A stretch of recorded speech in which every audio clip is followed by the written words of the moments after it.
8th edition is dead. Long live 9th edition. This is our first 9th cast of Mob Rules. Yeah. Sure, whatever.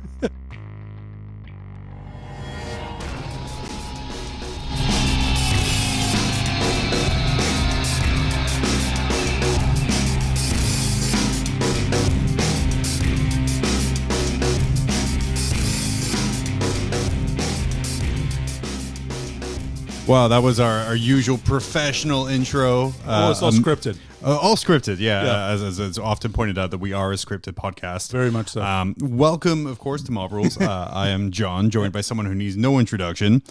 So I want to introduce you. Okay. Yeah, you can talk at any time. Thanks. Yeah, you're joined by Danny. Danny, Hi. the eagle. The stellar sea eagle.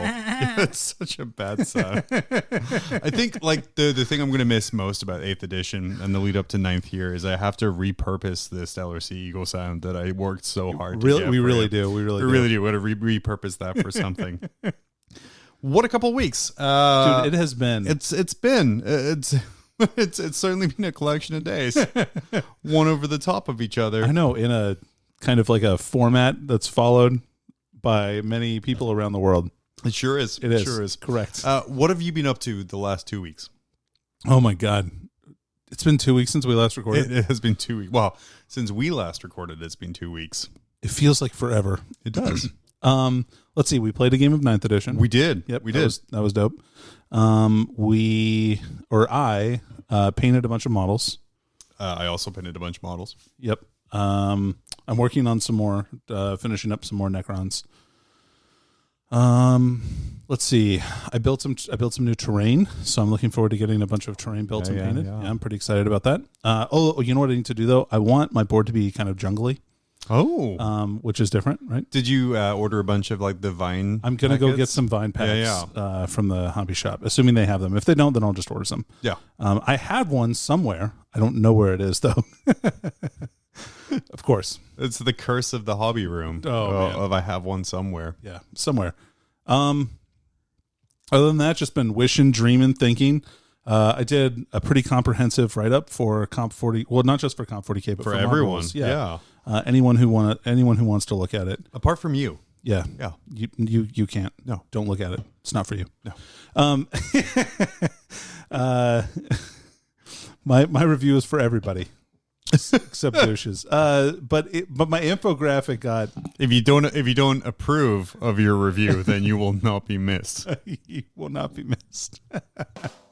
I had a lot of people. I made this infographic of like the average points that were up by faction, and a lot of people took that without the qualifying remarks that I made about the data and like why it's not a great it just. To show general increases over factions. It's not meant to be hyper specific or like compare everything because dude, I don't have time for that. So what was great about it was we talked about it. We received Games Workshop were amazing enough to send us a copy. I'm very happy about that. That was really cool. The new point so that we could play some games and kind of really get a feel from 9th. Mm-hmm. This differed from our other review ones because it was received in a format that we weren't allowed to share. So the usual kind of videos we make where we're like showing the book and showing the stuff off, we couldn't do. Right.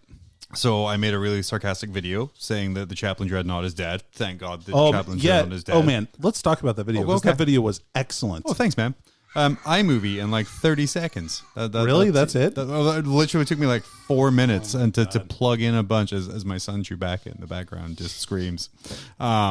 But yeah, it's just plugging stuff into iMovie. But like I was just so happy it went up, and then it's gone crazy popular. It is, which was super nice. I saw Frontline that was awesome, man. So we made that, and then Danny, you wrote a really kind of comprehensive overview of the changes that came from the points and kind of where we're seeing from there. You made, because it's as you're a professional in this area, you made an infographic that kind of or a bar chart, I should say, which showed the point increases for each faction, right, in a vacuum. I actually saw that graphic first on an Eldari page, not on our own page, which I get notified when everything posts. But I first saw it on an Eldari page where people were like, "Oh, we're so screwed. What did they do to us?" Yeah, people were pretty unhappy. Like, and to be fair, Eldar got hit kind of hard, overall.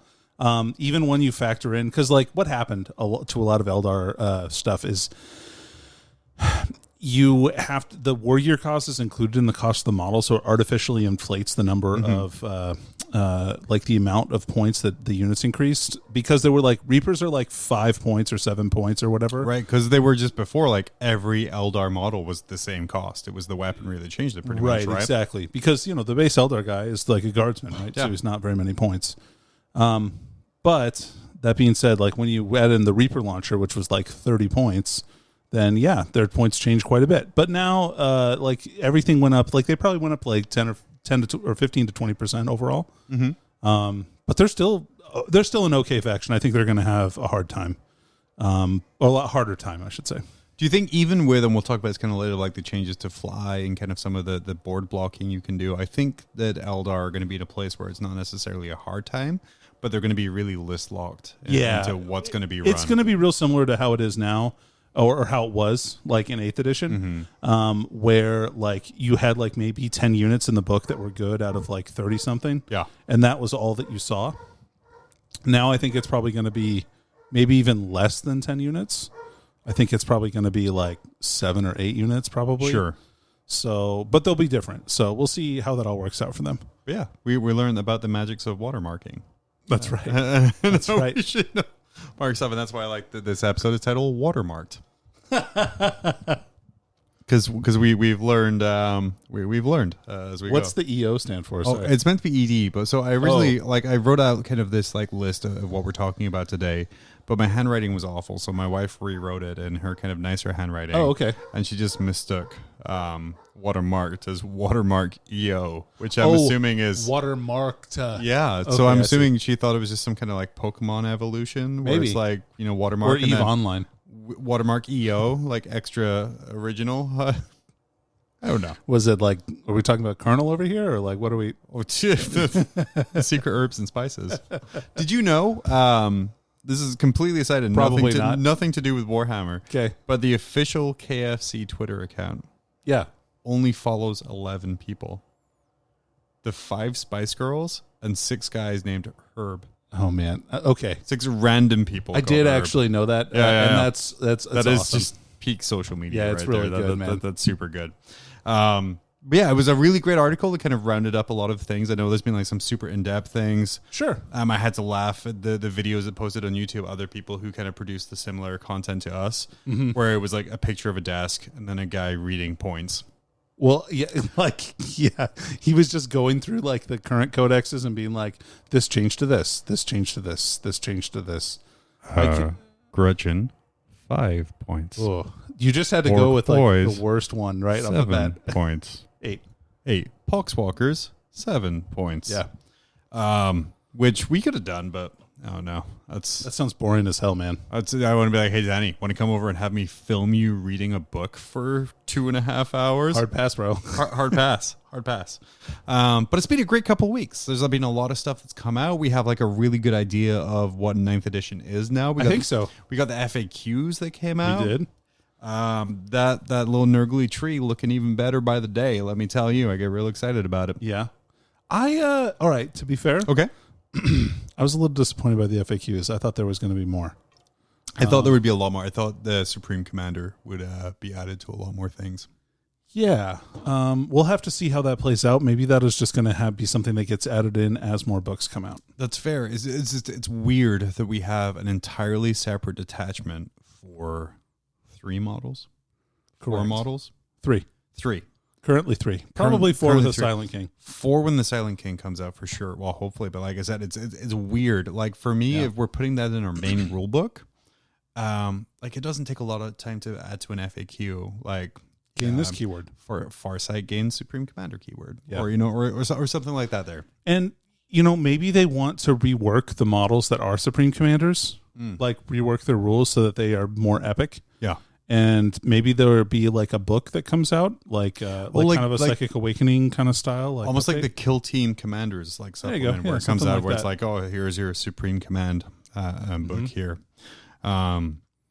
I'm just glad though that those models would be really tough to use if they cost CP to put in your army. For sure. And like we were talking about it, like as we started to kind of get like we started with our little baby picture of Ninth, and it came out that all of these detachments are going to cost CP, and I'm like, well, I guess I'm never ever taking Mortarion, because it doesn't work. Whereas now, at least, it's not like a penalty to take him. Right. The only real penalty comes from the fact that he has to be my warlord.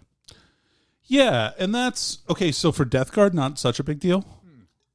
Arch Contaminator is great. Sure. Yeah. Well, and I mean, but you can also take other warlord traits if you want to, because they have stratagems for that as well. So, although you can't take Arch Contaminator again, which is the big bummer. It's okay. I'll take one of the 37 other ones that we were given as part of Psychic Awakening. I continue kind of my pinning Blitz Whirlwind going along. Yeah. I pinned up 6 Death Shroud. Man, they look cool. Thanks, man. Yeah. So and I started repinning Mortarion too. So he was more in line. So he's more in line with kind of like how my Death Guard scheme has evolved, because I kind of painted Mortarion first when I picked up this army.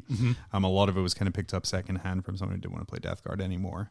I think after this week and in a few months, I'm going to be picking up a new Mortarion. Oh, okay. Just because when I bought him, he was bought assembled and kind of painted already. Sure. So kind of going back over that paint job and then like looking at all the places like under his arms and under his wings where I'm like, well, I wouldn't have maybe attached that before like the painting was completed. I was like, I'll probably just buy another Mortarion so I can kind of get him in line with everything else there. That's fair.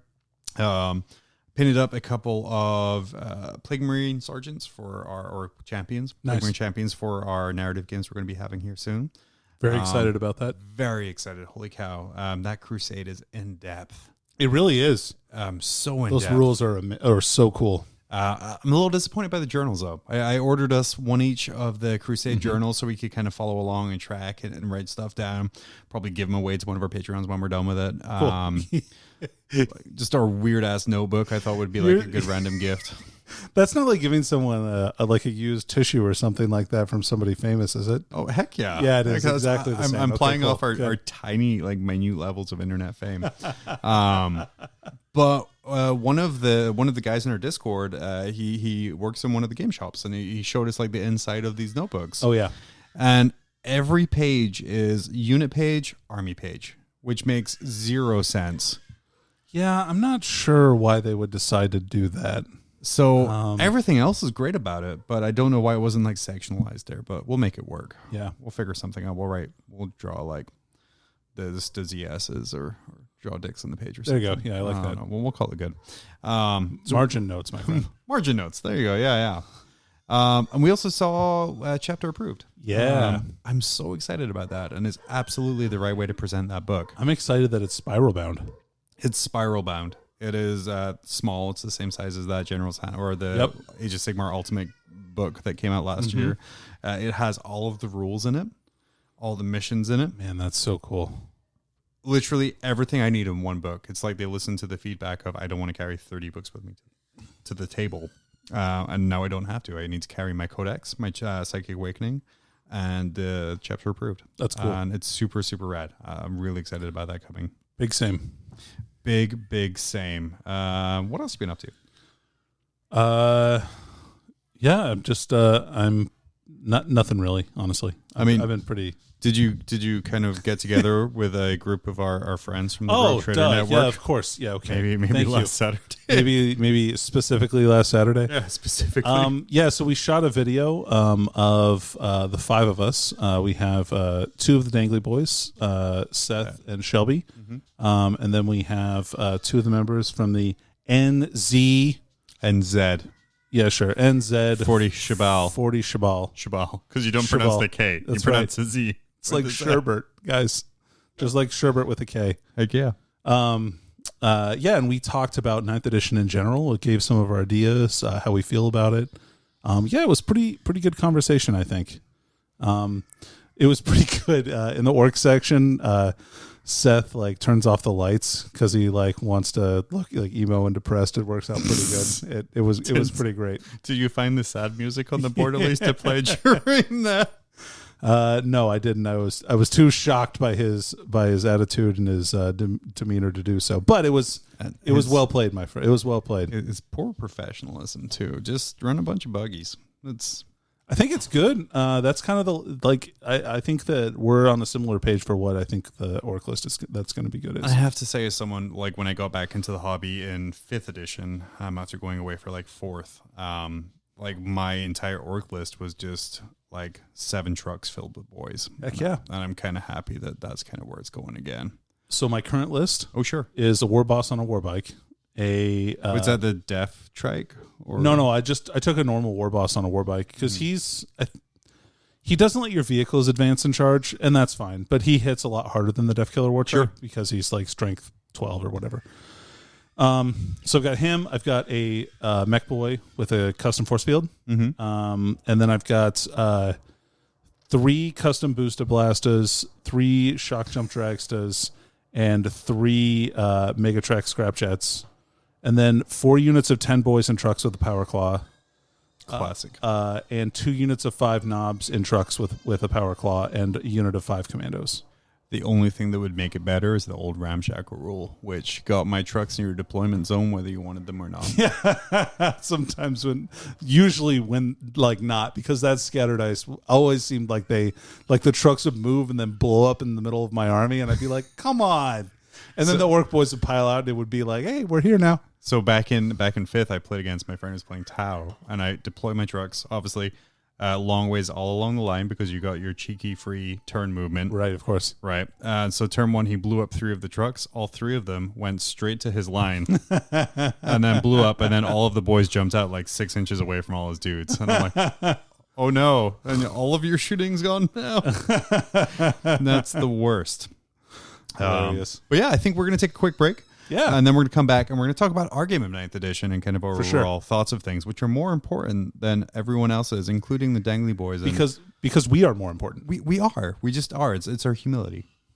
Dude, I'm the best. I took first place at another tournament. First off, stop with the thunder and lightning. You don't impress me. And second, let me check out the BCP rankings. And I don't see you on there.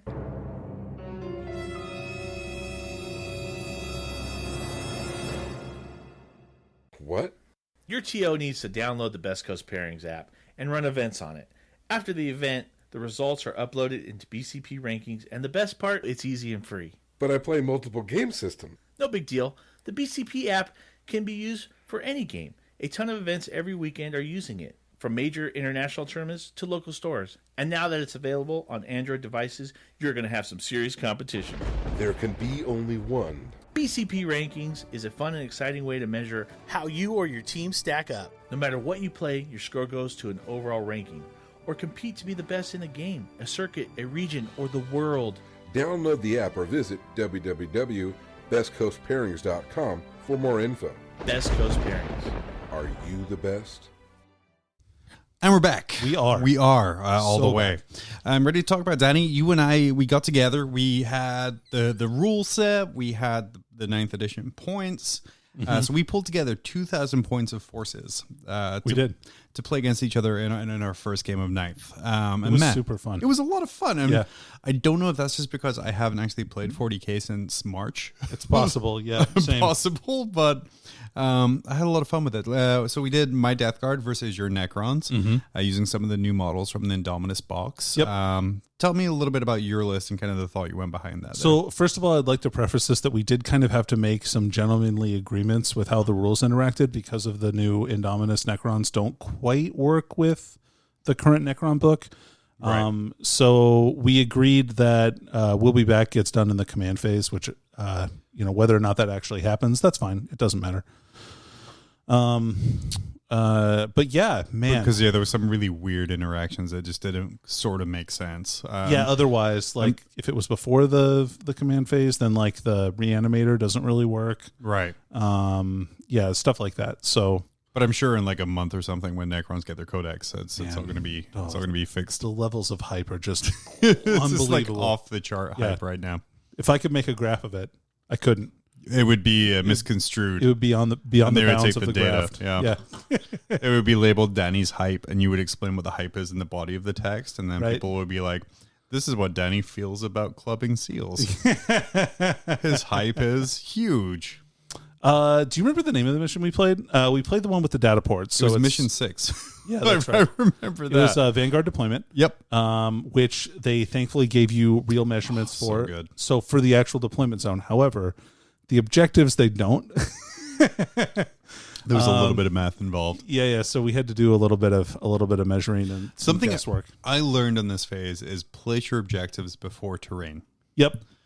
Because we set up our table. We're like, okay, this seems a little dense, but that's okay. I mean, we set everything up, and then when we place the objectives, the rules specifically state that you cannot have an objective Correct. like on a piece of terrain. So like, well, now we have to move a bunch of stuff. Sure. And we didn't want the objectives to get obscured too much by the terrain, and so we used our lovely mob rules objective markers. Available nowhere. Yep. Sorry, guys. So basically, you just have to have the 40 millimeter base that your objectives count as. That's where that can't be on the terrain, but the whole thing, like the zone that you can score in, could be technically in the terrain. Sure, but we did have like a couple where we had to move buildings and Correct. kind of move some stuff out of the way, Which is fine. which is fine. Objective placement was strange for me. It was a weird one. So we had like 1 in each of our zones, And then 4 in the middle and then line. 4 in the diagonal along the middle. That was like I said, it was strange.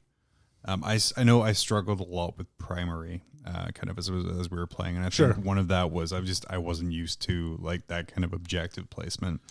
Sure. Well, and like, to be fair, the way that the mission is scored now is very different from what we're used to, because we typically have played ITC in the past for the most part. For at least 4 or 5 years at this point, right? Totally. And the Champions missions for at least 3 years, and those are very different than this. Yeah. So, like, the goal of these missions, like, you get half your points pretty much are going to be from the primary mission, which has nothing to do with killing models. No. So, like, you just have to push. Like, I was losing models left and right. Like, I felt like I was losing stuff pretty often. I think I killed at least 120 models through the course of the game. Yeah, because warriors. I think the most depressing part was the 3 man. times I killed your warrior squads down to a single man. Yeah, And that then did happen. They all came back. And I'm like, man, I should have picked the secondary that gives me points for just killing models over and over again, because I'm real good at that. Yeah, because like, so the way that it worked, like with the Canoptic Reanimator giving a +1, Right. and then Which the Canoptic Reanimator is that big spooky the spider guy. Catulian spider dude. Yeah, totally. Yeah. So he didn't die very quickly. I don't think he died at all. He didn't. No, I ignored him. Yeah, and he probably should have been a primary target, I think. Yep. So there you go. Tactic number 1 against new Necrons. The dudes who give bonuses to getting back up, The reanimation kill them or- very quickly. Yeah, probably kill those Yeah. guys. And he's not even that tough, really. Like, you could have killed him It's easily. like I think. T5 or something like that. He's T5 with 6 wounds. That's it's not So yeah. Live and learn, well, die and learn, I guess. But like, no spoilers. We'll get Man. to that later. vehicles blowing up. Oh, Because remember, there was a squad of Necron warriors that was down to like 1 guy, yep. and one of your vehicles blew up and it wiped out the rest of the Necron warriors, so I couldn't bring any back. I was a big very bummer. happy about that. That was Yeah. like a big clutch moment. Movement. And we talked about this a little kind of in our 9th watch and kind of things leading up to that. So key. Dude, you have to have. So you can, if you want to give up the mission to your opponent, like on the first turn, that's fine. If you're a slower army, in fact, a slow army might want to go second, Right. so that you can wait for your opponent to jump on the objectives, and then you can counter push onto those objectives. Right. Which is something kind of after our game, because I got the choice of going first or second. I chose to go first. Which I think you want to do a lot most of the time. Most of the time, but when I have like my army was not speedy for the most part. So I really needed to go second to get that. Another thing I noticed from this was vehicles, while super cool in the new rules, with new terrain density and terrain rules, really limiting. Right. Because remember, like your, sorry about that. What was his name again? I forgot. I forget. We'll call him Do we write it on here? Gavin. Yeah, Gavin. Thank you, Gavin. Sorry, Gavin. The typical table will have like 18 pieces of terrain on it. Right. And vehicles have got to pay a lot of movement to go up and over most of that terrain. Right. So unless you have fly, of course, but still, not everybody has that, and they can't go through a wall like an infantry unit can for units or for breachable terrain. That's the key word for that. So yeah, I mean, you can really bottleneck somebody who has vehicle heavy army, especially if you can block them off from getting objectives.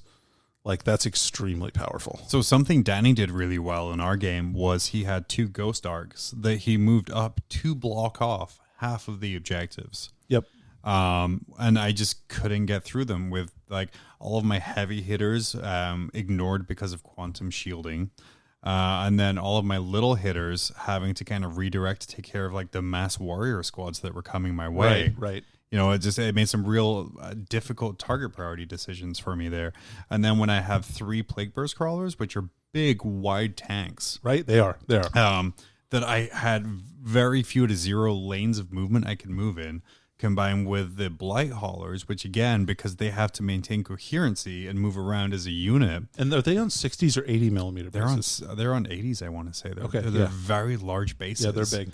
It made me really reconsider, and especially I think we've had this conversation. It's I don't see myself taking more than 2 blight haulers in the future.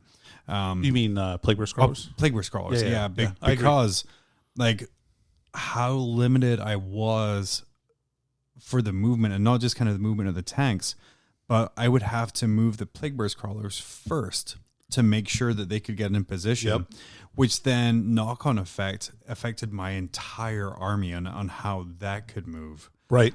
Which is just insane. We've been talking about how transports are going to be more of a thing because as we saw in our game, Danny, you pulled ahead really early on the primary objective, and I just couldn't get back on it because I couldn't push forward onto that objective. Sure. I'm even thinking things like transports, okay, I have to put my guys in the transport so they can get forward early to go to that primary objective and capture those objectives. But I'm going to run into the same issue with rhinos of having those lanes blocked and kind of really having to make difficult choices. So I think we're going to see really soon army composition, if terrain is played correctly, is going to be really dictated by a local terrain meta. Sure. So when we get to something where you and I, we get down to Vegas in February or January next year, we go through the finger in the butt, of course, the finger in the nose, the cotton swab to the brain, right, to make sure we can go there safely. I think it's going to be really interesting to see what all of the different players from across the U.S. and the world who are hopefully going to be coming there consider appropriate terrain. Right. Agreed. It'll be interesting to see what how the frontline guys feel about that, and whether or not they. Did you know that the Primaris Intercessor's backpack things twist? No, I did not know that. We on our little set dressing, we have the 12-inch Bandai. It's really cool. Intercessor. His little backpack vents twist, which I see as pointless. Are they stabilization vents too, though? I mean, they might be. I mean, he's starting to fall over now that I started touching him. I wish he was a little bit more stable. Yeah. Oh man, we've lost him. He's that's dead. Okay. Yeah. Keep talking, Danny. Anyway, oh, you've ruined the joke. There you go.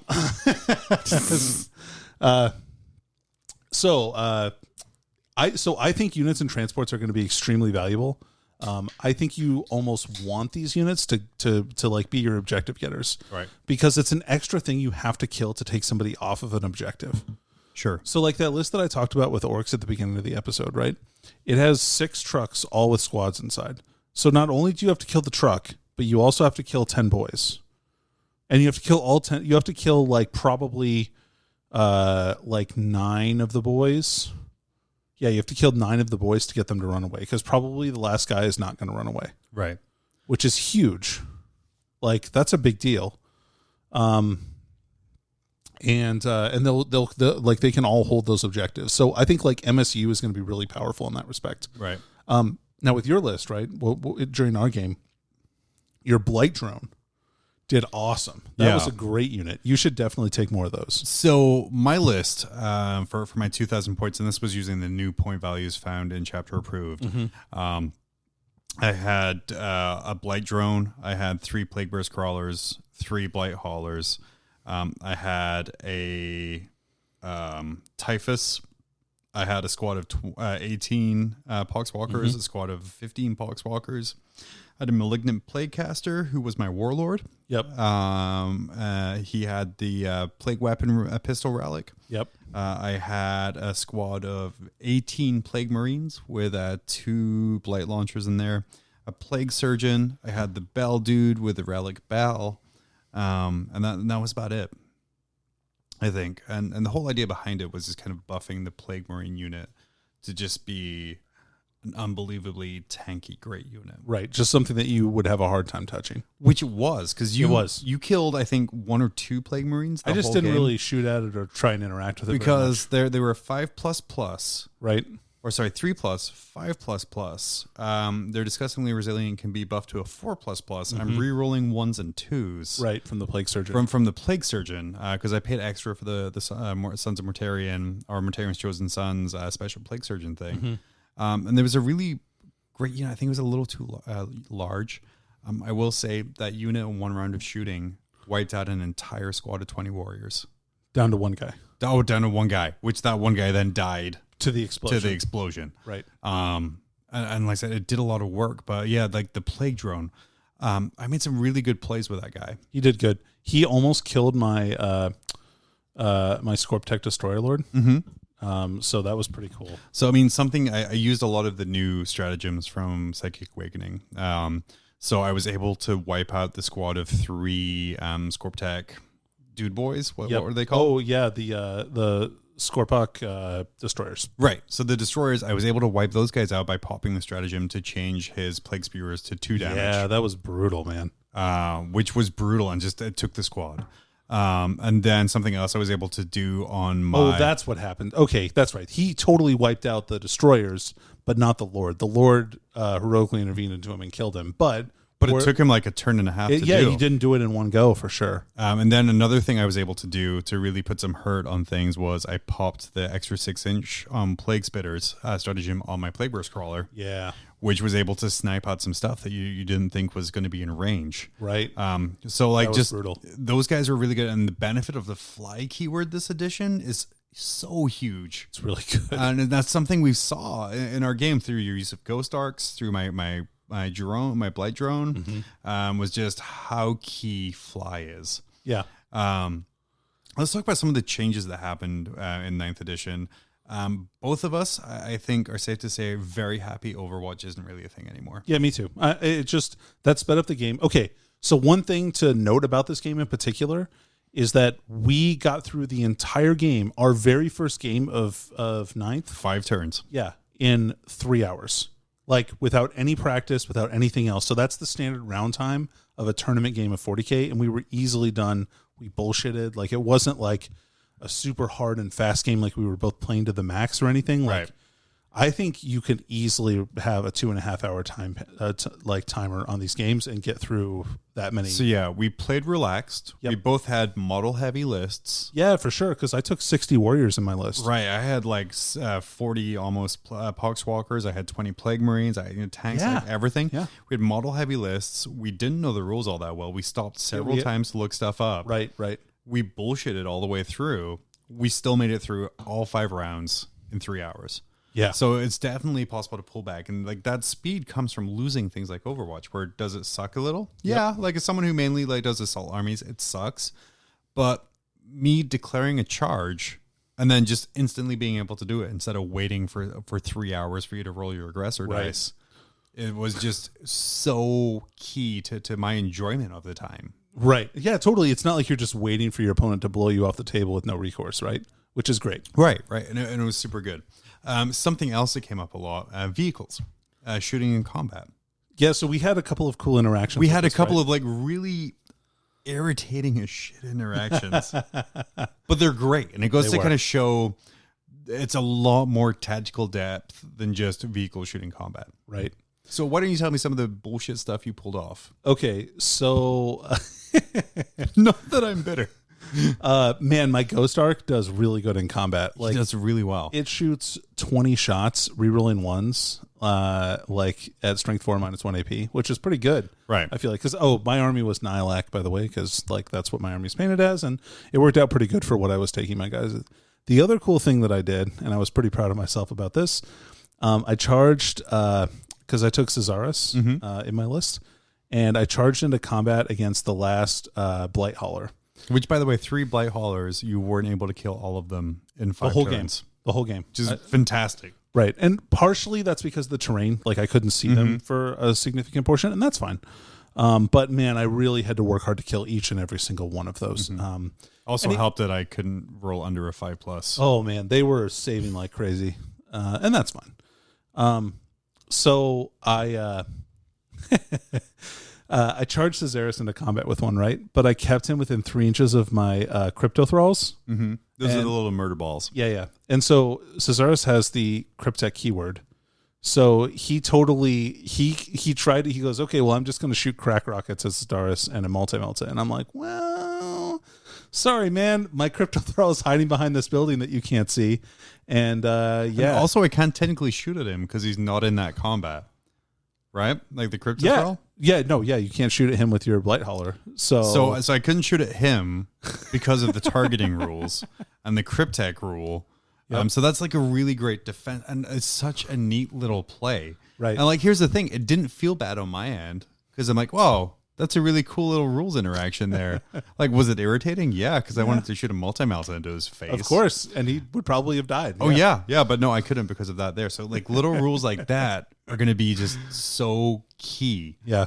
And it's like finding, and we're going to see over the next, I think, couple of months here, just these little stupid interactions kind of start to seep out here. And you pulled off the blast play. I did pull off the blast play. So like, I had charged a unit of like, I think there were probably like 7 or 8 left warriors into a big unit of poxwalkers, and then also I consolidated into a plague burst crawler. Yep.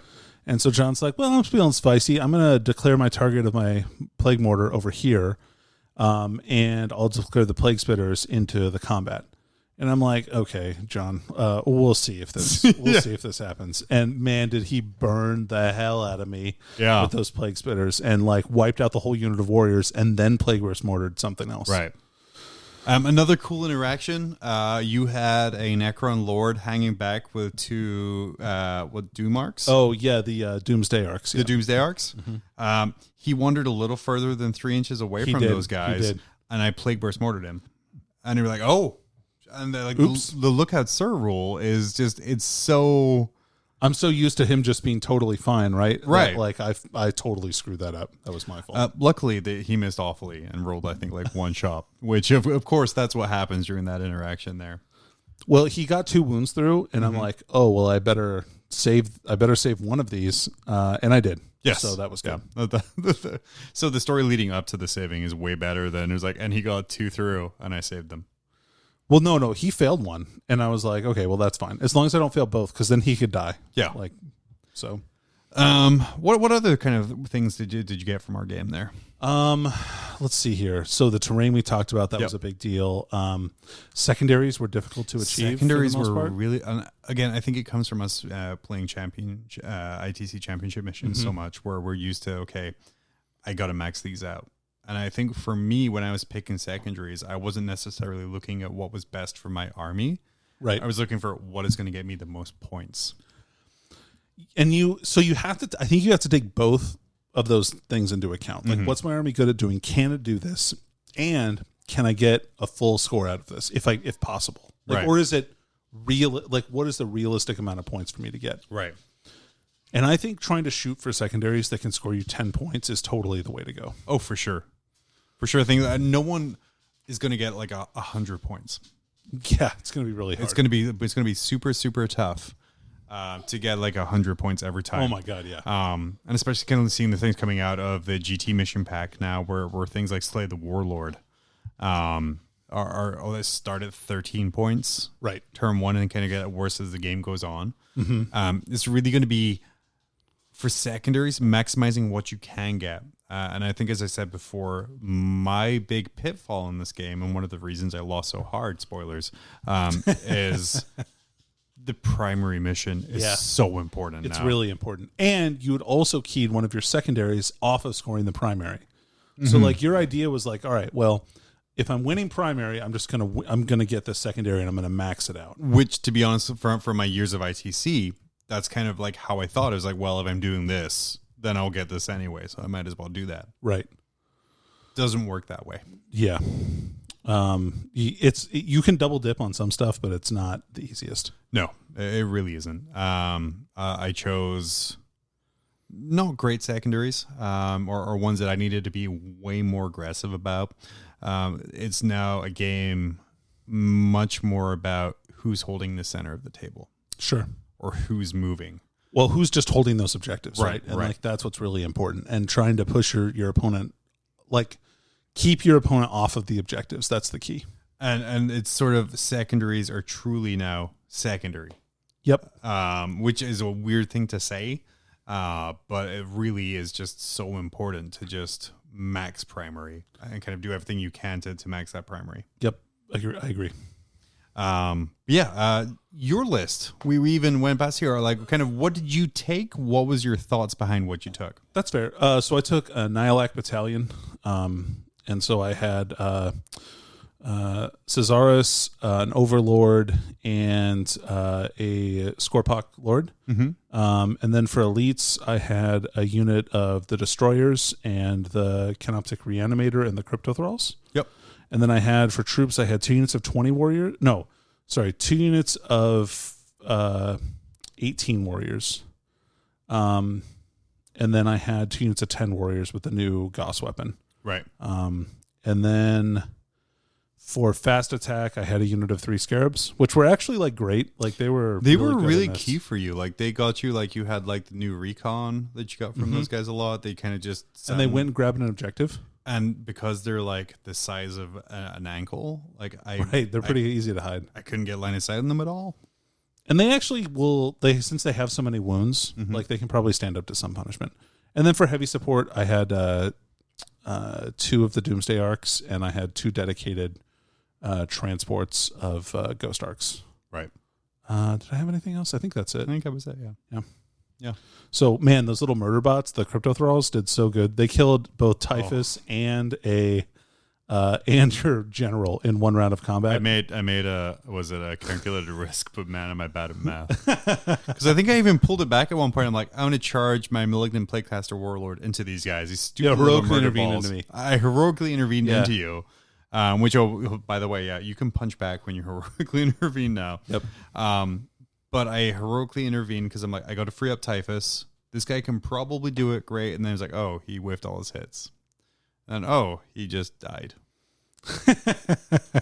Yeah, because those little guys have like 6 attacks each. Yeah, I forgot it was the little murder balls that had like 37,000 attacks each. So they have 6 attacks each at strength 5. They hit on 3s, and they have -1 AP. And like it just did enough. I rolled really hot against Typhus. Yeah. Like I put 1 into Typhus and 1 into the caster. And the caster had perils. He had all of my psychers, Typhus included. Typhus did too. And perils himself for 3 wounds. wounds Right. for each of them. Oh, that was bad. And so I did the last wound, and then Typhus had 2 wounds left, and he just failed enough, like 2 up saves at -1 that just he died. So Yeah, I think it ended like, as I say, no one should be getting 100. It ended like 92, 40 something. 40 something, yeah. Yeah.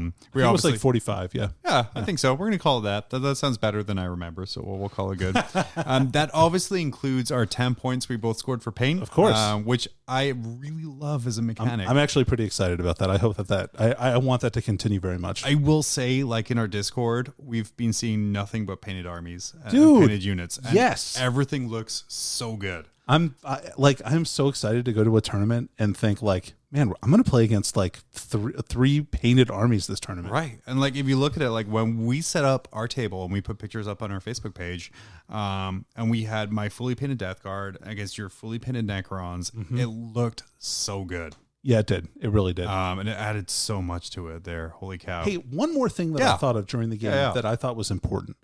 So I have a lot of 24-inch range guns in my army, just as Necrons in general. My Doomsday Arcs, which typically hang out like in the back of the board, I was able to shoot with their flare arrays every single turn the entire game. So like, just think like the 24-inch range weapons are not short range; they're medium range, and it really shows on these boards.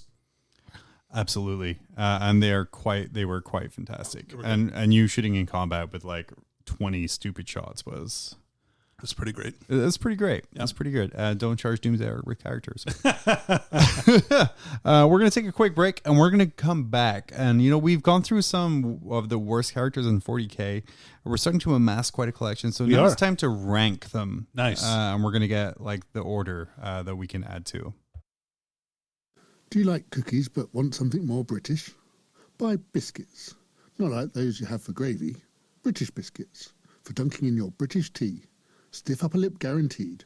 Biscuits, as recommended by Queen Liz of the Britons.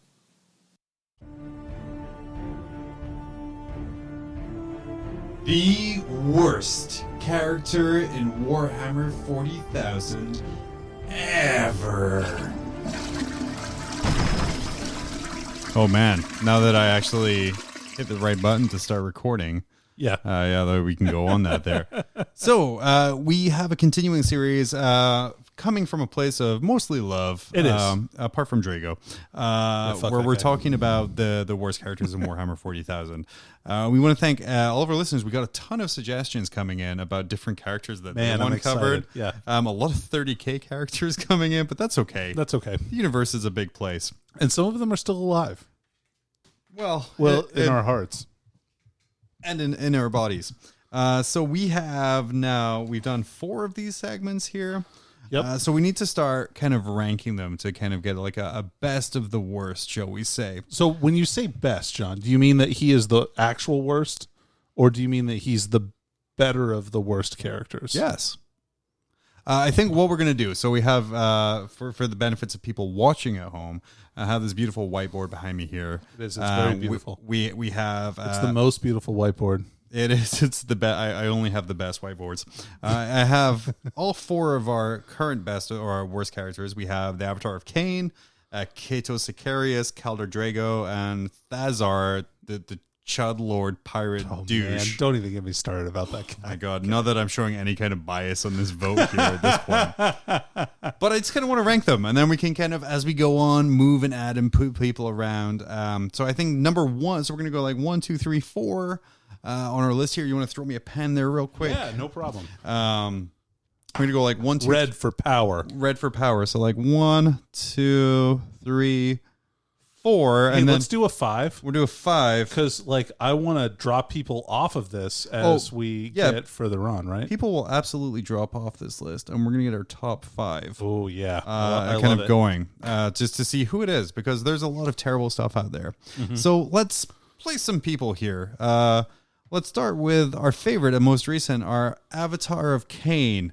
The literal incarnation of the Eldar god of war, where the greatest warrior of a dying race's generation is sacrificed to provide someone to die for a Space Marine character. Correct. Where are we feeling him? For me, he's number 4. But we're gonna just put him like number 3 right now, just like right as the middle. We can bump him down though. We can bump him down or up. Yeah. Sorry. Kato Sicarius. Is he worse than or better than the Avatar of Cain? Far worse. Far worse. So we're gonna put him above. He's such a dick. He doesn't stick on the board. What the hell? He's a tactical genius, John. He's been fighting since he was 5 years old. He's where he could best men twice his age. Okay, so actually we're gonna move him up here. At 5 years old, those men would be 10. So far worse puts Kato Sicarius at our number 1 slot right now. Okay. We have Caldor Drago, the Grey Knight, Mary Sue badass, survival of the warp. God, is he amateur demon Primarch tattoo artist? Right, correct. Where does Caldor Drago rank? Can you even get an organ tattoo? That seems, man, I should get an organ tattoo. All right, so your mom got an organ tattoo. I gave your mom an organ tattoo. So is he better or worse? He is worse than Kato Sicarius. Okay, so I think that what do moves you think, John? him down to 2. He's pretty bad. Yeah, he's pretty bad right there. So that gives us our current top 3 man. of Caldor Drago. Number 1, worst character in 40K. He's so bad. Kato Sicarius, second worst character in 40K. Clearly Games Workshop showing its marine bias here. Number 3, Avatar of Cain. Just a poor, misunderstood demon. He just tries so hard. Tries so hard. Here's where it gets even harder. It didn't even matter. If you pop me for copyright on this,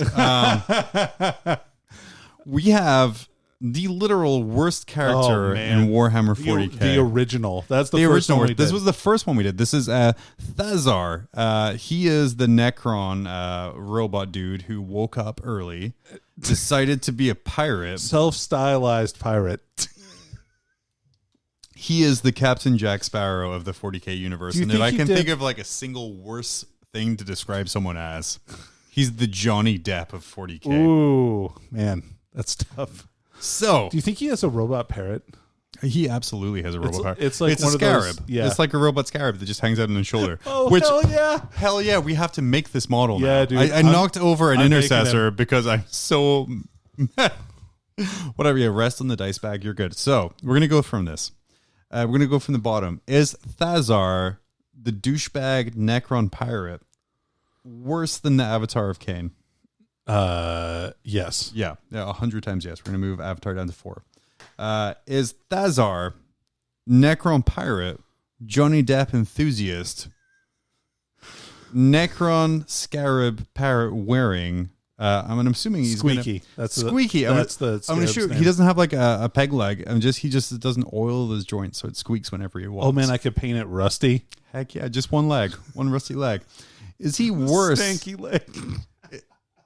Is he better or worse than Cato Sicarius? Oh man, he's worse than Sicarius. He's worse. Yeah, absolutely. So we're gonna move Cato Sicarius. Now this one is hard. So now this is when it gets and Danny. So when we get back to adding characters to this is going to get even harder. I don't know, man.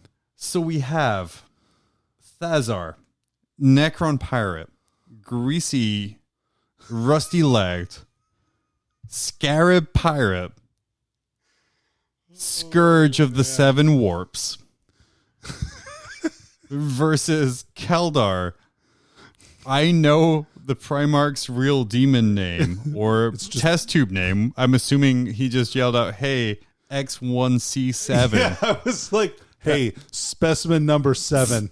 And Mortarian's like, "Shit, he figured it out." How did he know? A man who probably gave the order to slaughter Sisters of Battle to cover Grey Knight armor and blood. Did that, yeah. He was probably like, "Yeah, that probably sounds like it works." He's Whatever. a warp dust enthusiast. Warp dust enthusiast. So we have fake pirate versus warp dust enthusiast. Man, which one is worse? Is it a Caldor Drago worse, or is it a Thazar Necron pirate? So as much as I hate to admit it, because Necrons are my very favorite, or one of my favorite factions in 40K. Absolutely. He is worse than Caldor. He is absolutely worse, and I hope I didn't kind of like lead or show my bias there. I think they're both pretty bad. So our current top 4, and again we're gonna count to 5 all the time, so it's only ever gonna be 5. We have our worst character so far is Thazar, the Necron pirate, closely followed in at 2 by Caldor Drago, a very contentious second. I will say it's very close. Cato Sicarius coming in at the 3rd. God, get out of here, Sicarius. The Avatar of Cain at 4. I will say I see the Avatar dropping off this list pretty quickly. I think so. I don't know. We'll have to see. There's a couple of contenders that kind of are very close to the Avatar as far as like scrubbiness, like the Swarm Lord. Oh yeah. So I know upcoming we have Swarm Lord. Mm-hmm. We have a couple of 30K characters that were recommended to us. We've got some Imperial Fists. I think actually like more than one. I think we've had several Imperial Fists sent to us. I think it'll just be like a company of Imperial Fists. will be like our choice. Which is actually just the worst character. Just the worst character is just like the entire chapter. Easier to kill than a mob of conscripts. Oh, and less satisfying too. But yeah, so this is our current top 4. If you have suggestions for the worst, we see, Please. This is our most contentious YouTube video we put out, by the way. This is like Really? our most like disliked video I did series. see some dislikes for the Sicarius one. So there's dislikes for Sicarius, for the Avatar, and I think those are the only 2 we put out as like videos on YouTube so far. Right. I know Beals, our friend, is working hard on a Thezar thing, which I'm very excited about. Man, I can't wait to see the. I'm going to make a squeaky model and like an overlord with. Absolutely. Oh, man. And I think towards the end of this, towards the end of the season, I think we might just have a 4-way, 5-way fight of all of the different terrible characters and see who survives. Awesome. But yeah, so these are our 4. Send us suggestions. Who do you think is the worst? We are very contentious people. We'll argue either way for people. For sure. It doesn't even matter if we believe it or not. We have very low morals. That's how we roll. Yeah, absolutely no morals. None at all. We're going to be right back. We're going to skip past some stuff, but we're going to talk about some other things coming right up. You've mastered the art of the Stanley. You've downloaded the ITC Battles app. You've loaded your dice to guarantee your charge. Now perfect your game with Mob Rules measuring accessories. Made of the finest acrylic and carrying the skill of the Danny, the tactics of the Dave, and something positive about John. Get yours now at hammerheadgames.net.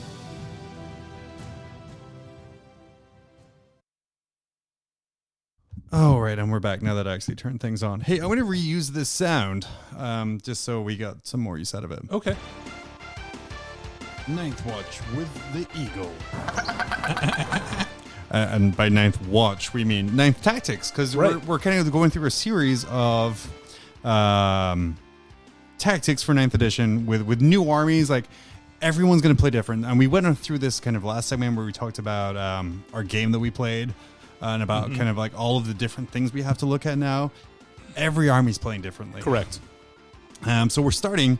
We did put down knights, but obviously I forgot to add the word chaos right, exactly. in front of it here. Exactly. So luckily, I'll just release these video segments out of order, so it'll make total sense. And then this one will come out here we first. We erased it? Oh, hell yeah, we just did. I just like Photoshop magic. But yeah, Danny, you are a top 150 ITC player. Oh, dude, I'm top 100 right now. Oh, hell yeah. Yeah. Okay, let me try that again. I think I might even be top 50. I'm pretty close to it, or I was. You are a member of a top 20 ITC team. That's true. We are. That is true. Yeah, FS Pro is Hell yeah. 20th in ITC right now. In this, several of my scores actually count towards that. Several of your scores do, including your top scoring second in a GT. That's right. Yeah. To kind of talk us through some of the tactics and changes you're going to look through for your army, starting today with Chaos Knights. So Chaos Knights. Chaos Knights, because Danny, you've had a Chaos Knight boner the size of the Maledictrix Victorium or whatever. Maledictum Victorix? Oh no, the Victorix Guard. It's Vagicitus. The Vagicitus. You've Maledictum. had the Maledictum Vagisil all the way through. And speaking of that, so the Chaos Knights got some pretty good buffs in Engine War, and we did kind of talk about those a little bit. Like we have House Valtrex, which is just kidding. It's Herpetrex. That's the name of that one. Herpes Trex? It's Herpetrex. Herpes Trex. Herpes Trex. But like, Chaos Knights got some cool households, and so that lets them kind of customize the rules a little bit. And keep in mind, like, all these rules are free; they're just additions to your army, so it just makes it a little bit better. Now, in general, armies in 9th edition that really rely on having like a low model count, high like toughness or and damage output, like knights, are probably going to have a harder time in this edition. Right. In general. So like just keep that in mind when you're thinking about these kinds of armies. It might be a little bit tougher to play them, but I think there's still some viability there. Because I think the Chaos Knights and Imperial Knights, when you have that low model kind of where we're talking about how important it is to seize primary and kind of get all this other stuff, you're going to fall behind pretty quickly unless you're very like unit heavy or even specific about what you're doing and what your plan is. Correct.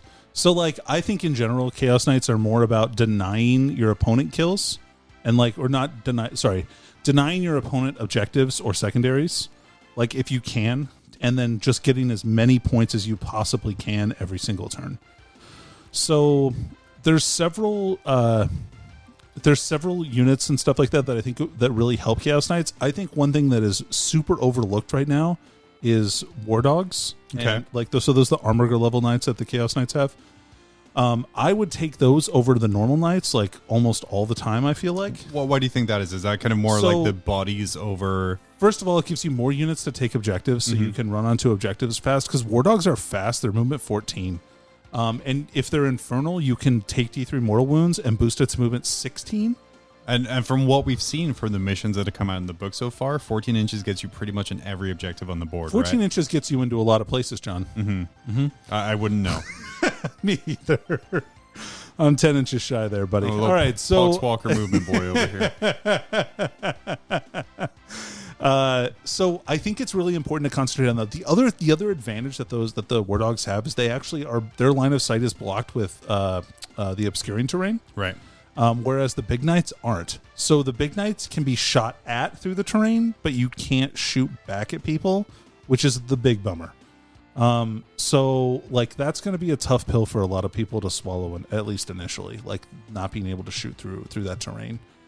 So like with my Chaos Knight lists, what I've tried to do is really, again, maximize the War Dog count, minimize like the Knight Despoiler, Knight Rampager, the Knight Tyrant, like the big knights. So typically speaking, I'm taking 1 or 2 big knights, and then I'm taking the rest of my army as War Dogs. So you have been kind of pushing around this list in kind of our team chat this past week about a Chaos Knight list that kind of really excited you, which is what kind of led us to kind of be Chaos Knights this week here, or this episode even. Tell us what that list is. Okay, so the list that I've been really looking at is, and I've kind of refined it a little bit with some help from some of our other teammates.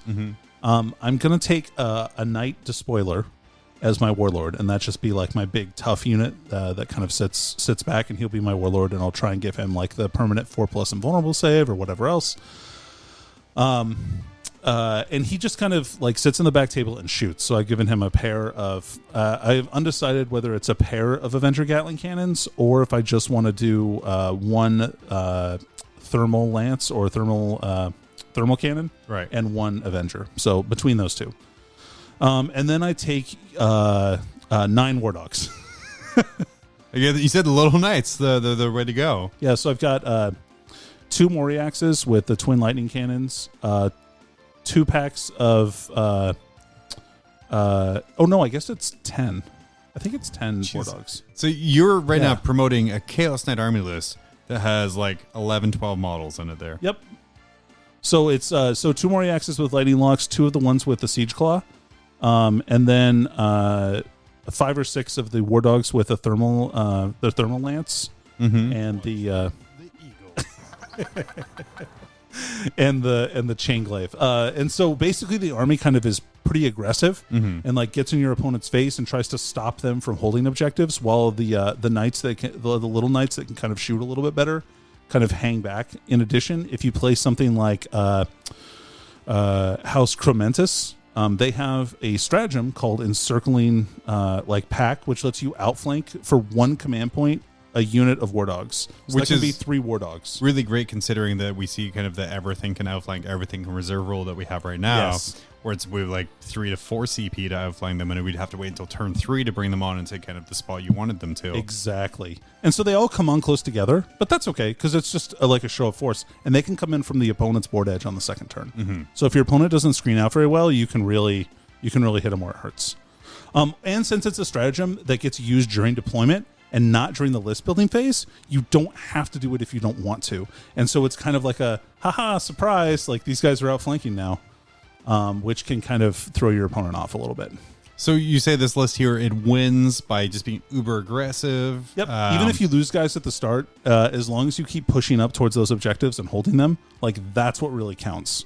And so it's got a couple of knights with the twin lightning locks, and those guys are great at like removing screens and stuff like that, so that the melee knights can really get in there and hit hard against your opponent's like bigger vehicles or things like that if they're screening with infantry. What are some kind of challenges you see with a list like this or with Chaos Knights in general with this new edition coming in? So I think it's going to be tough. Like I think you're sometimes going to get bottlenecked, and that's going to be really hard. Because if your opponent can stop you from getting to the objectives, unless you can cut through your opponent very fast or like cut through them with shooting and then get into melee and like get past the screen, That's going to be the difficult part of playing this army for sure. So if you were coming up against Chaos Knights in your tournaments or your games of 9th edition here, what are your tactics to kind of defeat this army? And like you have to try your best to like limit their mobility, right? So blocking objectives is a big freaking deal, and objective secured is a big deal. So if you have one dude with an objective secured on an objective, like your opponent can't take it from you unless they've taken a specific warlord trait or relic. So it's going to be really difficult for your opponent to. It's going to be really difficult for your opponent to take objectives back from you once you have them. If you're playing against Chaos Knights. So yeah, just rush forward, grab those objectives. In about a month or so here, we're going to see like a massive Forge World rewrite. Right. What are your hopes from that for kind of Chaos So Knights? assuming that the Moriaxes are still good, that'll be great. I hope that the some of the other Cerastus Knights get a little bit better, but we'll just have to see how those points lay out. Like, of course, I always like the Atropos. I think he plays pretty good in this environment because he's a real vehicle buster. Also, oh god, what is the name of the knight? I've got one. Gavin. No, that's the White Claw. It can be both. It can be both. The knight with the oh god, never mind. Anyway, he's got a sword and he's got the Gatling cannon. He's pretty good. He shoots like 15 shots. Oh yeah. Strength 7 -2 damage, and you can use Infernal to boost it to Strength 8 -2 3 flat damage, and that's freaking gross. So, kind of in conclusion here, Chaos Knights in a little bit of a tough spot. Yeah. But kind of trust in the small boys. I think that's the way to play the army if you're going to play it. Maybe 1-2 big knights surrounded by kind of hordes of little armigers. Do Chaos, and this is kind of my own ignorance here, do they have something similar to the Preceptor Knight? They do. The Knight's a spoiler, or not a spoiler. It's yeah, they do. It allows you to reroll ones for War Dogs. Do you see that kind of having some play as kind of the main knight? No. Well, sorry. No, it's okay. Well, why is he's that? He's too many points for what he does, and his gun is really bad. All right. Sorry. No, it's okay. So I'm like, hey, why doesn't this guy work? You're like, because he's really bad and expensive. He's got a D3 shot, strength 10, like high AP, and I think it's D6 damage gun.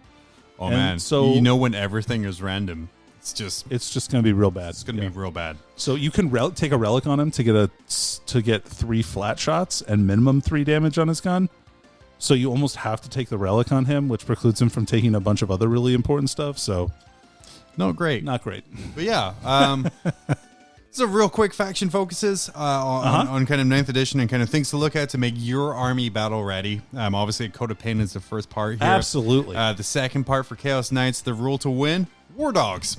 Lots and lots of War Dogs. I think War Dogs are the way to go. We're going to be right back here with something. Do you have a single wound? A standard bolt gun? Having trouble maintaining an acceptable Xenos kill count? Only barely over 2 meters tall? Maybe it's time to ask your lieutenant if the Rubicon Primaris is right for you. The Rubicon Primaris is a prescription process that helps you to update that tired look. You may notice an increase in your purging abilities after within 2 to 4 hours. You may experience loss of life, additional organs, and a points increase. Do not take the Rubicon if you plan on fitting into rhinos, drop pods, or other traditional vehicles. The Rubicon Primaris is not intended for second founding chapters. The Rubicon Primaris is for use on genetically enhanced super soldiers over the age of 800 only. You are encouraged to report negative side effects to your company's apothecary. The Rubicon Primaris. Because sometimes plot armor is just not enough.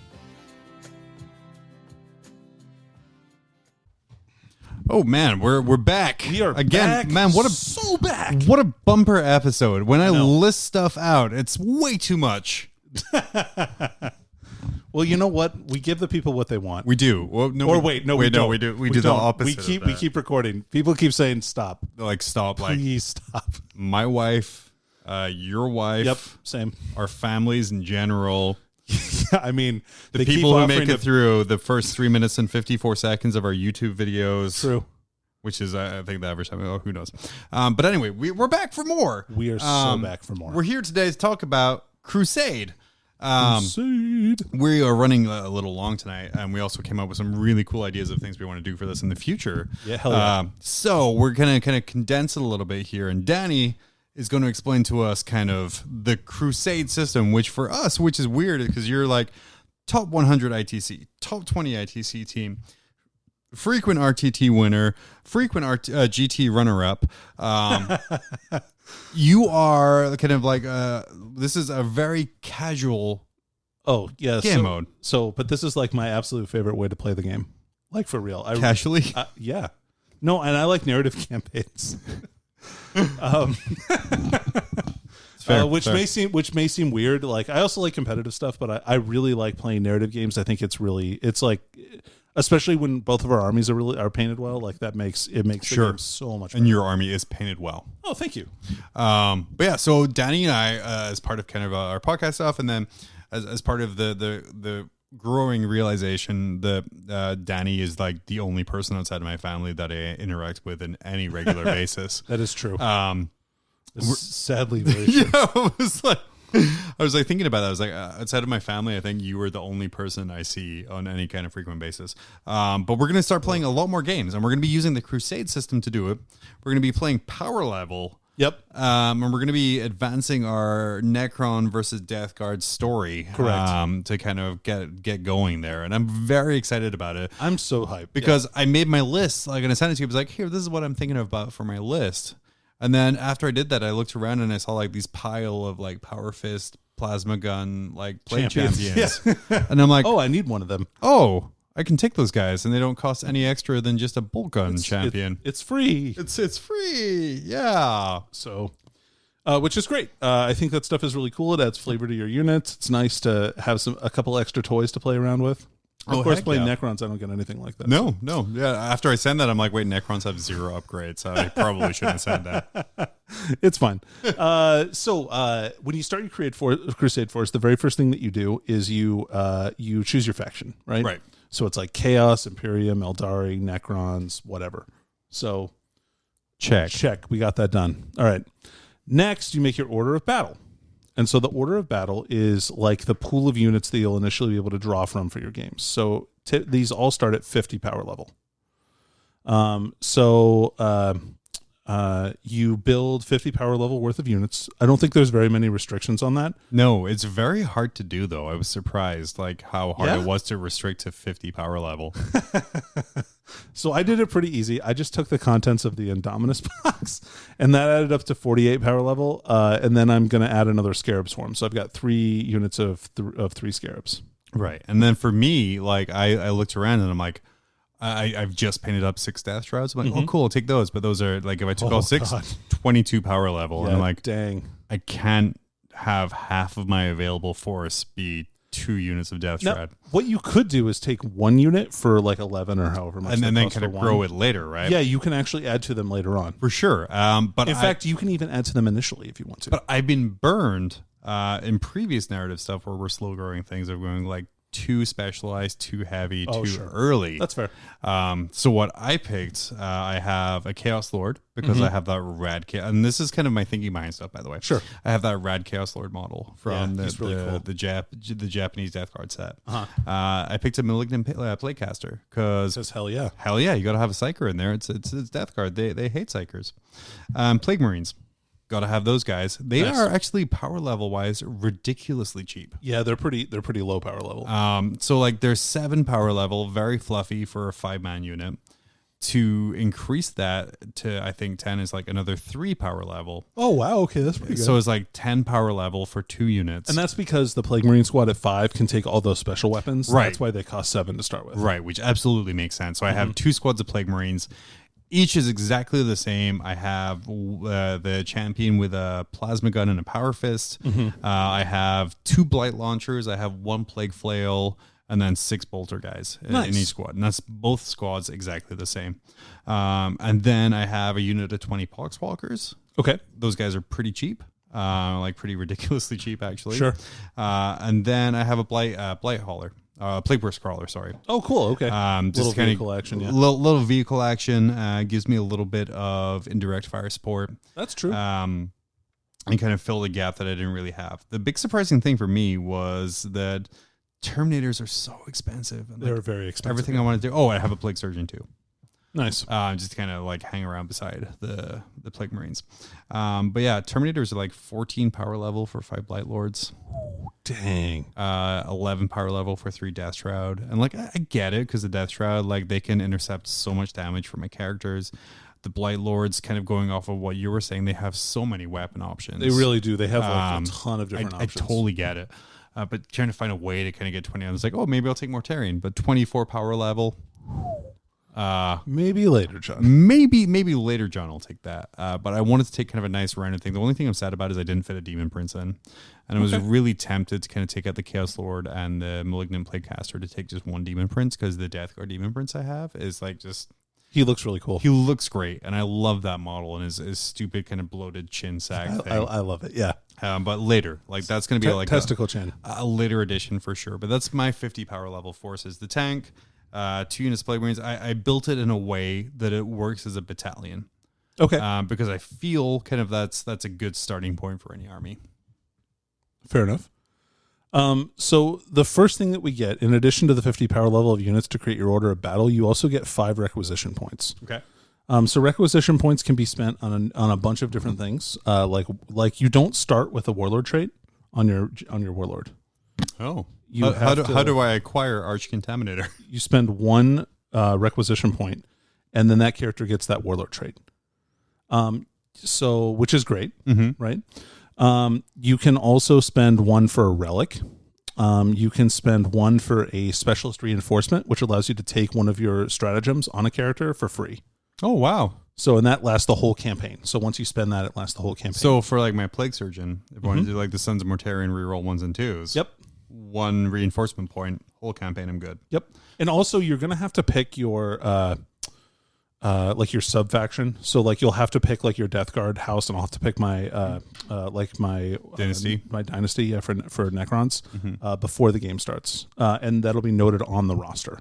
Okay. So like just keep that in mind when you're making your list. If you want to do multiple detachments or something weird, I don't know. You can let's see here. You can use fresh recruits, and that lets you add more models to a squad.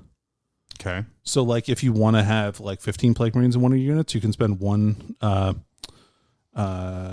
You can spend 1. That's really good. Yeah, and then that also it'll cost like more crusade points and things like that if they have like battle honors and stuff like that, which is fine. But so if you were to have like 3 Death Shroud, yeah, you spend 1 point and you would get 3 more. Yeah. That's really good. Yeah, but remember that you're probably not going to be playing with all of your units at every game. That's fair. That's fair. So, like, it just lets you kind of surreptitiously increase your unit sizes. Increase supply limit is something that you can do as well. So this is 1 point as well, and this increases your supply limit by 5 power.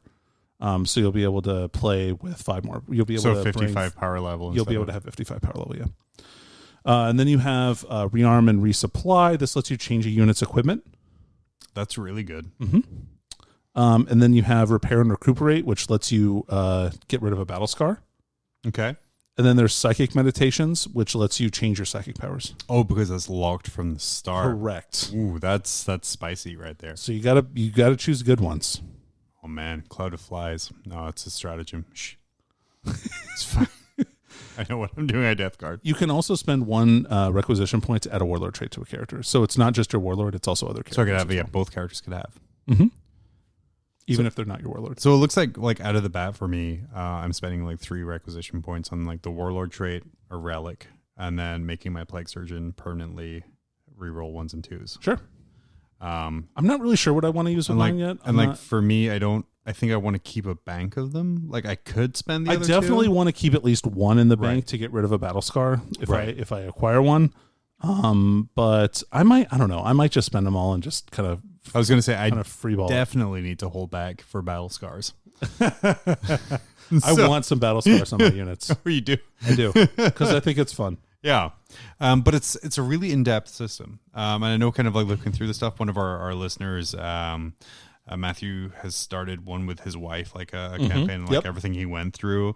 And it sounds a lot of fun. And like after I read his stuff, like I said, I bought us like this battle journal so we could kind of keep a log of everything, because there's a lot of note keeping when it comes to this here. I'm really looking forward to when they add this feature to the app.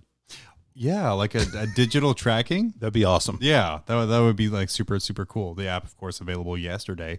Correct. Yeah, correct. Which I'm very excited. I'm gonna like flex. I think just screenshot that I have purchased a subscription when it has nothing, and just absolutely. Yeah, I'm just gonna buy it, man. Yeah, I'm just gonna buy it, and I'm gonna send a video on our Facebook page of me throwing $4 in the trash. Come at me. It's perfect. But yeah, so why? Okay, so we have gone over kind of like the base rules and the army construction. You have the Indominus box. Yep. I have my every special ability ever Plague Marine faction. Why are we fighting? Oh, so what's like the narrative what's the behind narrative our on world? that? Yeah. I don't know. I haven't thought of it yet. Do you want me to do a write up on it? Because I totally will. Hell yeah, do a write up on it. All right, you're gonna have to. I'll ask you for some information after this, and then I'll write up a little blurb. Would be the Gavin. name. Okay. Yeah. Is that your general's name? Oh man. Oh, God. Is he Hasidic? Yeah. Oh god. Dude. But yeah, like so yeah, do a little write up. We'll get it in here. Next episode, we're gonna present our armies, and we're gonna talk a little bit about our stuff. And I think even by then we'll probably have a game again too. I think so. I do have a wonderful game lined up for Sunday. Oh, nice. Some Custodes. Oh, play against nice. Mr. Joshua's Custodes. Oh man, that's awesome. So we'll see how Mortarion does against those. Probably surprisingly well. Surprisingly well. I think he's going to do well. A small army with Mortarion surrounded by 6 Death Shroud. Oh, I feel he's going to be just fine. Well, good luck, sir. Just stay okay. Yeah, I hope so. We are super excited for Crusade. Let us know. Excited, are you guys excited for Crusade? I think you should be. It really plays into well. It's a really thought out system, and it's a lot of fun for kind of two people to have reasons kind of come together, and especially now when there isn't tournaments, right? And there isn't necessarily the social gatherings. If you have like 1 or 2 close people that you're hanging out with, especially a lot, you now have a reason to come together to finish this campaign and kind of get the story started. So we're going to start our story, and we're going to share it with you. For sure. Please share your story with us. Yeah. Tell us about your games. Tell us about your games, and we'll steal them for content. Hell yeah.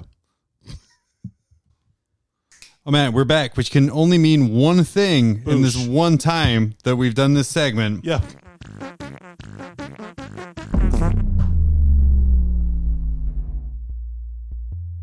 I repurposed this music for YouTube comments. Oh no. Because of course it makes a lot of sense. So yeah, Danny and I were going to go through some of the comments we received from our wonderful videos on YouTube. If you're dumb enough to watch them, thank you. We appreciate that. We do appreciate it. And if you're dumber enough to comment on them, thank you for interacting with us. Which again, as we said previously, our own families don't want to do. Oh. The people at the rehab center are like fucking done with me, man. Heck no. So we have a couple comments here from the worst character in 40K, the Avatar of Cain, a video we uploaded last week. Sure. The reply from here from Spud56465. This hurts my silly elf soul enough that I might need to put it in a rock. Womp womp. Womp womp. Sorry, Spirit Stone. Sorry, Spirit Stone. Yeah, you're wasted with that soul. Because it's not going into the Infinity Circle. Nope, it is not. And then we have Ace Tracker 1988. Not that it matters now, but I was pissed when Chapter Approved 2019 didn't reduce his points cost when he's a Chaos Demon Prince is basically better in every way and cheaper. Spicy, but true. Spicy. That is very, very, very true. From our last podcast, episode 138, so long and thanks for all the jank, we have Arch did nothing wrong.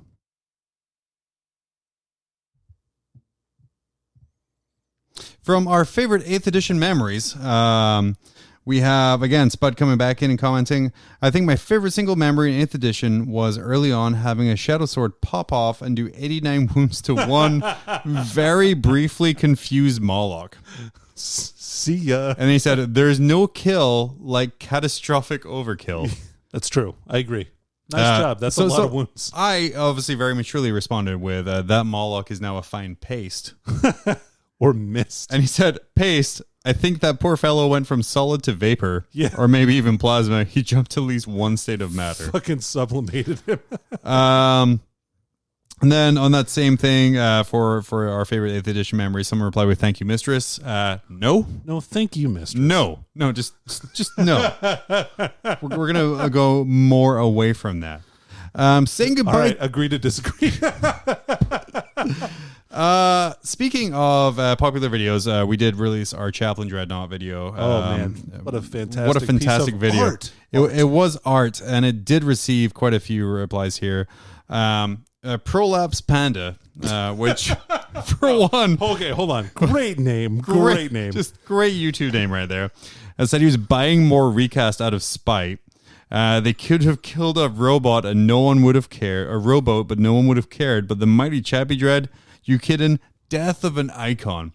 Apparently, icon is now something that's popular for 3 to 6 months before a worldwide pandemic.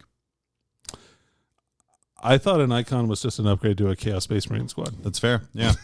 I mean, that works too. We have a pour one out for this homie from Josh LaRue. Fair. A lot of people actually, part of that video, I put some Chinese script in there. Just sort of a little joke saying, like, attributing it to Alibaba, which is like a popular recast site. It should Dang Yu Shuntin Yo, who managed to translate, "Oh no, my sales," which is what the Chinese transcript said right there. Which was great. That was a good touch. Which was just fantastic. Chef's kiss. Ryan Ong said, "Why are they so badly painted? OMG." To that, all I can say is you're probably just playing gray plastic. I crowdsourced a bunch of Chaplain Dreadnought pictures from our friends on the internet. I'm sorry, they're not all Golden Demon standard, but they are better than the majority of mine. To be fair, they're probably painted to a tournament standard and not like a That's fair. Standard. As I explained here in my reply, we crowdsourced pictures of them from listeners, and regardless of skill level, they look way better than an armless 20-year-old Forge World picture. Very true. Very true. Can I get an F for my winged boy? Dude, yeah, just big F. No, you can't, because screw them. They were awful. They were terrible things. It was not good for the game. Sergio, from our last episode, thanks for all the jank. Audio for Glacial Geek was just awful, man. Love your guys' podcast, though. To that, all I can say is... I'll blow a hole in you with my... corrections and omissions. Oh, okay. Yeah, I fucked up the audio for that episode. That was entirely on me. Phil, the Glacial Geek, sent us a beautifully clean audio track of his side of the conversation. Correct. I was unable to get it to sync through my own failings. It was really hard. It was very hard. Danny sat and watched me struggle for at least 5 minutes. At least 5 minutes. So I apologize. If you guys want, comment below. I will absolutely release just Phil's audio by himself. Yeah, you can listen to him, and you can just listen to him. You can sync it up yourself. It's a fill DIY in the blanks. interview. It's like have a conversation with Phil. That's what I do by yourself. Yeah, that's all good. Sometimes in the shower. 14 Dead Soul replied, "Damn, I knew you guys were assholes, but letting your opponent pick gangbusters when you know he can't score against your army is peak sportsmanship." I have a sneaking suspicion this is one of Mr. Randall Sands replying here. What was the name of the person? 14 Dead Soul. Oh, okay. I will say, in my defense, I didn't really... I mean, at the time, again, as I am a top 3,000 ITC player... So highly ranked. I don't really pay attention to what my opponent picks, because I'm trying to focus on what my psychic powers are and what other kind of janky shit I'm trying to do. True. And then it was only halfway through turn one when he was like, yeah, I did this. Oh, you can't score that. But it has made me realize that I need to pay attention to be a better opponent, because it really wasn't fair for me to allow him to continue with gangbusters. But so far, it has provided me with around 2-3 years of content so far. No, at least a year. It's been a good solid year of content. Yeah. Well, when your opponent steps up to the table and says stuff like, well, I think I'm going to wipe out your army by about turn 3. Like, you know, typically that's going to... Oh, yeah, he did do that, didn't he? Yeah. It's going to elicit a different response than if somebody's like, hey, nice to meet you. Our last episode as well, I put a little bit about how Warhammer might not be for everyone. If you're a racist asshole, it's not for you. Someone said you recently found you're very one of the very few podcasts that are entertaining. So you're wrong right away. Sorry, you just discredited yourself entirely. Yep. So and they said, although that opening blindsided me, where did that come from? Just kind of our personal views on how people should be. Take it or leave it as what it is. If you like us, you like us. If you don't, I mean, that's okay. That's okay. Everyone can have good taste and bad taste. Yeah, sure. And if you like us, it's real bad taste. Yeah, sorry. Some feedback from our 9th edition 40K, getting started, building your army list. BB said, breathe, man, breathe. You keep taking massive inhales of that mic. Was that me? I think so. Oh, yeah. Yeah. I am a big time mouth breather, so sorry about that. I did reply with all the excitement of 9th edition, though. I get very excited sometimes. I'm a hype man. That's all I can do. Yeah. And then the last one here from our Ultramarine movie commentary track that we played out. Yeah.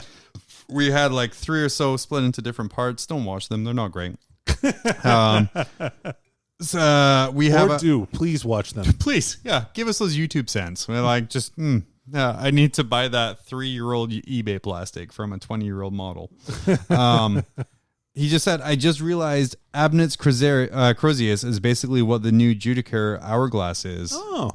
And GW did release their lore saying the Judicar are chaplains in training. Oh, that's cool. So maybe in the Ultramarine movie, he just was halfway, like almost a real chaplain, but not quite. No, I don't buy it. It's bullshit. That's absolute bullshit, but that's what it is. But yeah, that has been our YouTube comments. Hell yeah. Comment on this video. We'll read it out. Make fun of us. Absolutely. Please do. Please do. We have very weak personalities, and I do cry quite easily. John's thin is so skin. My skin is so thin. Yeah. I've been the one drinking tonight, too. It's like, what the heck? Oh, boy. But yeah, that has been kind of YouTube comments. We'll be right back.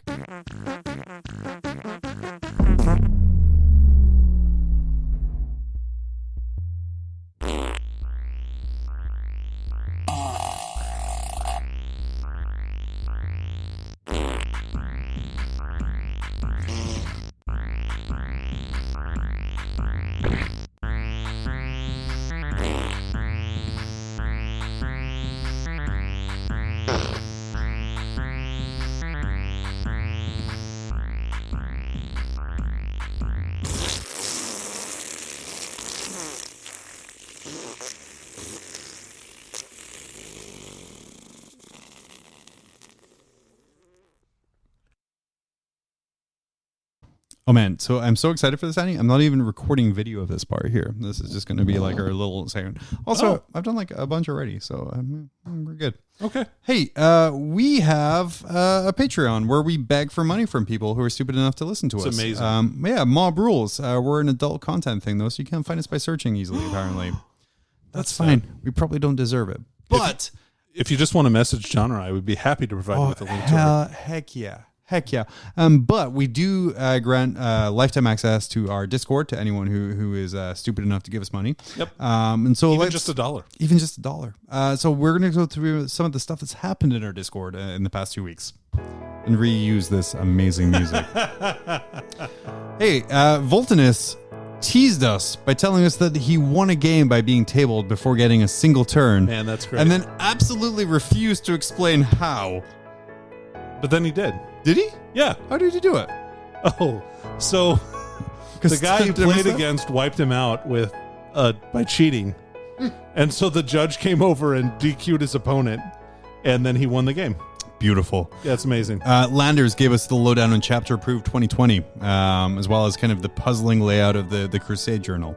Oh, yeah, that was great. Yeah, the past couple of days, Landers, a store employee, kind of showed us some wonderful pictures of kind of getting the Indominus boxes in, and the amazing layout of Chapter Approved, which has made me even more hyped to get it. Very excited about it.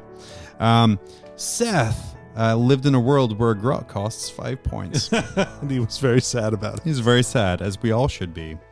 Vec joined Madness. We have a new Patreon. Oh, yeah, Vec, yeah, Peter. Yeah. Quickly regretted it. That's okay. Welcome aboard.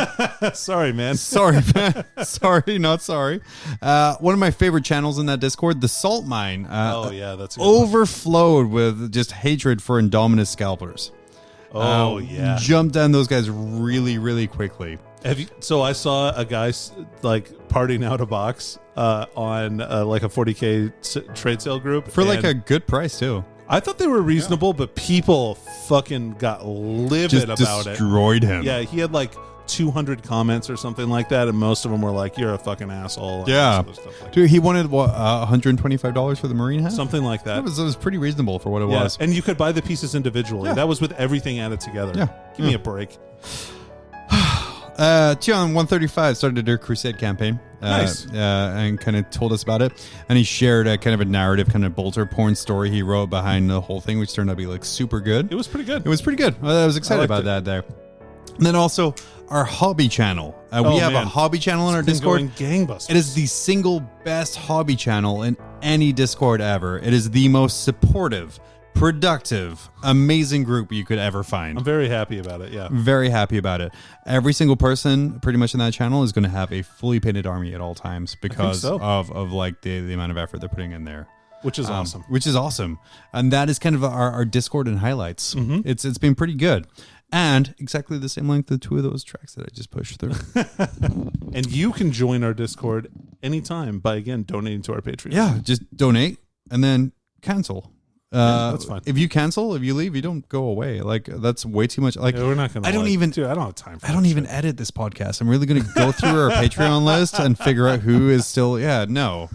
Enjoy yourself. Yep, for sure. And it just gains you access to like the podcast a couple of days early. Every week we let you know what's coming up in the following podcast, and you're also the first guys that we ask questions about what you want to talk about. Yep. Danny, what else do you want to talk about? Man, I miss playing 40K in public. I miss yeah. being in public in general. Truly. Yeah, that's exactly what's happening. Yep. But otherwise, I don't have a ton to add. Yeah. I'm happy that like both John and I have been making significant hobby progress much the last little bit here, which has been awesome. I love that we saw the 10 battle points for fully painted army, and we didn't balk at it. We were just like, we took it as a challenge rather than a detriment. And I'm very excited to kind of start playing. And like, it was really nice because when I made my crusade list for my 50 power level and I was playing against you, like my first thought wasn't like the GT level. Okay, should I have all this stuff to paint? I looked at myself. I was like, oh, 2 champions. Cool. Yep. And that kind of came from the past month or so since we've had the rules and kind of had this knowledge of me just painting random shit. So I have all of this random stuff that's just good to go. Dude, I know it's great. I'm very excited to play some games in this new within this new style. Like it's kind of the style that I really enjoy the most, and I'm very excited about it. Yeah, so we're excited to play socially responsibly. Both Danny and I now have great looking armies. I think for me, sticking to just a keyword death guard has been so helpful for me this past month. For sure. Because now I'm just painting random shit. That's just like, okay, cool. Like as soon as I paint my entire kind of death guard backlog, I'm going to go buy Mortarion. Nice. Kind of paint it's like up. a reward for yourself. It's a reward for you getting through like my whole backlog. And then awesome. I'm going to buy 3 more blight haulers. So I have 9 total because I think that list is going to be annoying as shit. It's going to be really annoying. Yeah. Especially with the Demon Prince with the 4++ relic. Like an Arch Contaminator. Yeah. It's going to be gross. very excited about that. Maybe deep strike some death shroud around him so he gets an extra attack. Stop. Yeah. I got plans, but I got a backlog to work through first. That's right. Be sure to check out all of the other great podcasts on the Rogue Trader Network. Absolutely. Danny recorded a great 2-hour session with him. The YouTube video of that 2-hour session talking about 9th edition is available on our website or our YouTube even. Mm-hmm. We have the Dangly Boys. Yep. Now with a girl too. So it's not very progressive or PC of them. The Dangly folks. Gender neutral collective. The Dangly Collective is part of our Rogue Trader Network, as is the NZ40 Shabal. And the High Lords of Terra too. I like maybe 40 Crystal. Because Bartosz really seems like a champagne kind of guy. He sure does, yeah. So a couple of really great podcasts. If you enjoy us, you absolutely will enjoy those guys, even if you have to force yourself to listen to some of them. Like you do with us. Yeah, exactly. So a bunch of great content out there to fill that 40K gap, to scratch that itch. But yeah, Thank you for listening. We're going to be back. Episode 140. Wow. It's a round number. That's crazy. It's crazy. Yeah. 5 years now, actually, at the end of the month. I've been doing this podcast. That's crazy, man. That is insane. People have listened for 5 years. 5 years. So let me just double check here. Oh, perfect. We're on the right thing. I'm not doing the fart song for Fantastic. the intro. That's some Mob Rules. I've been John. I've been Danny. And we'll see you next time.